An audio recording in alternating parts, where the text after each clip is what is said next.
샬롬, 평안하십니까 여러분? 이제 오늘부터 에스더 성경 묵상을 시작하잖아요. 그래서 묵상을 시작하기 전에 에스더라고 하는 책에 대해서 먼저 좀 나누고 묵상을 하시면 도움이 되실 것 같아요. 그래서 에스더 이야기를 여러분과 먼저 좀 나눠보도록 하겠습니다. 에스더서는 아하수에로라고 하는 왕이 페르시아의 왕이었어요. 이 왕이 다스리던 때에 그 페르시아라고 하는 포로로 잡혀갔던 땅, 그 땅에서 일어난 유대인들의 생존과 관련된 이야기, 이렇게 말할 수 있습니다. 거기서 유대인들은 이름까지 바꿔가면서 그렇게 유대인이라고 하는 자신의 정체성을 숨기고 하나님의 이름을 부르지도 못하고 그렇게 살고 있었어요. 고국 땅에서는 당연히 있었던 성전이 없어졌잖아요. 그러니까 당연하게 여겼던 예배가 없는 그런 곳이 페르시아인 거예요. 포로로 잡혀갔죠. 예배도 못 드리죠. 그들에게 질문이 생길 수밖에 없어요. 우리가 예배도 못 드리고 포로로 잡혀왔는데 하나님이 여전히 우리를 구원하시는 분이 맞나? 우리가 이곳에 잡혀왔는데 우리를 구원하신 하나님이 맞나? 이런 질문이 생기는 거죠. 그런 질문에 대답을 해주는 책, 이것이 에스더서라고 할 수 있습니다. 하나님은 가장 위험한 상황, 그리고 유대인들이 누구도 환영해 주지 않고 유대인들이 몰살당해도 사람들의 관심이 없던 그런 때에 끊임없이 하나님은 자기 백성을 구원하기 위해 일하시는 분인 것을 이 에스더서가 보여주고 있다는 거죠. 그래서 에스더서는 그 일어난 이야기가 전체적으로 1년 남짓되는 그런 시간 속에 일어난 이야기예요. 그리고 에스더서의 놀라운 특징 중에 하나는 하나님이 단 한 번도 언급되지 않는다는 거예요. 하나님이 등장하지 않는데 성경에 나오는 책, 여러분 이것이 에스더서입니다. 그런데 보이지 않는데 일하시는 분, 여러분 놀랍지 않으세요?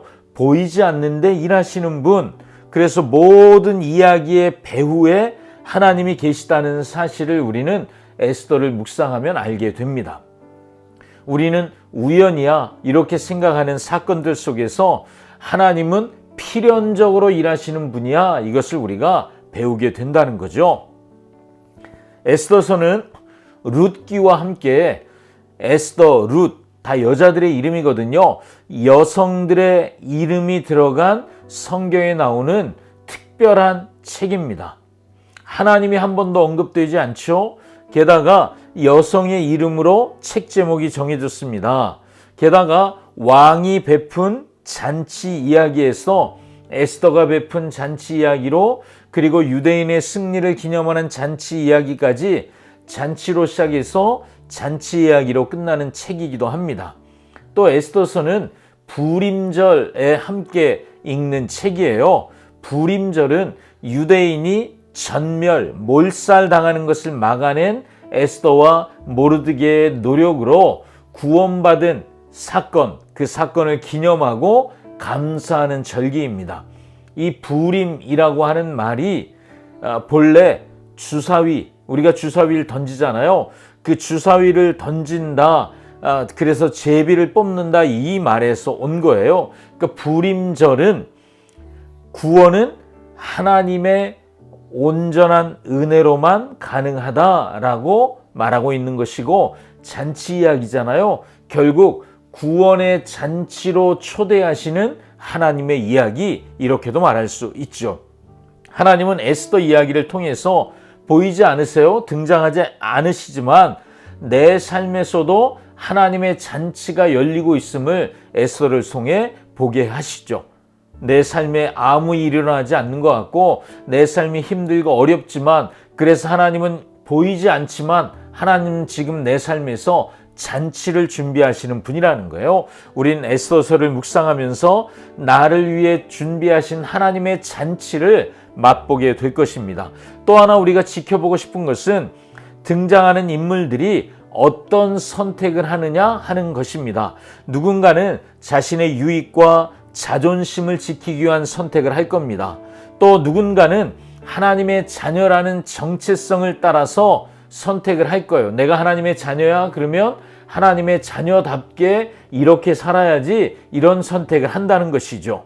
그리고 목숨을 걸고 하나님의 자녀로 살기 위해 그렇게 하는 선택을 하나님이 어떻게 도와주시는지 우린 그것도 보게 될 것입니다. 그리고 이 모든 선택을 통해서 배우게 될 수 있는 것은 악은 결코 두려워할 대상이 아니라는 거예요. 그리고 진짜 두려워할 대상이 있는데 그분은 하나님이시라는 것을 우리가 배우게 될 것입니다. 1장부터 5장까지 전부 10장까지 있죠. 그 중에 절반 1장부터 5장은 유대인 공동체가 위기를 만나는 이야기가 서서히 진행이 됩니다. 그리고 6장부터 10장 후반부는 위기를 벗어난 유대인 공동체가 어떻게 승리하는지의 이야기가 담겨 있습니다. 그리고 그 위기를 승리로 만드는 결정적인 순간에 모르드게라고 하는 또 하나의 주인공이 존귀한 사람으로 높여지고 인정받는 이야기가 그 한가운데인 6장에 딱 들어가 있어요. 하나님이 포로로 잡혀간 곳에서 하찮은 존재로 여겨지며 살아가던 유대인을 어떻게 높이시는지 모르드게 이야기를 통해서 보게 하시면서, 그리고 그들을 어떻게 보호하시는지, 이 모든 일들을 하나님은 우리에게 보여주실 것입니다. 여러분, 에스더서가 기대되지 않으십니까? 에스더서가 재밌어요. 흥미진진합니다. 그 반전에 반전이 있어요. 그래서 여러분 묵상하며 재밌으실 것입니다. 기대하시고 에스더서를 함께 묵상해 봅시다. 아멘.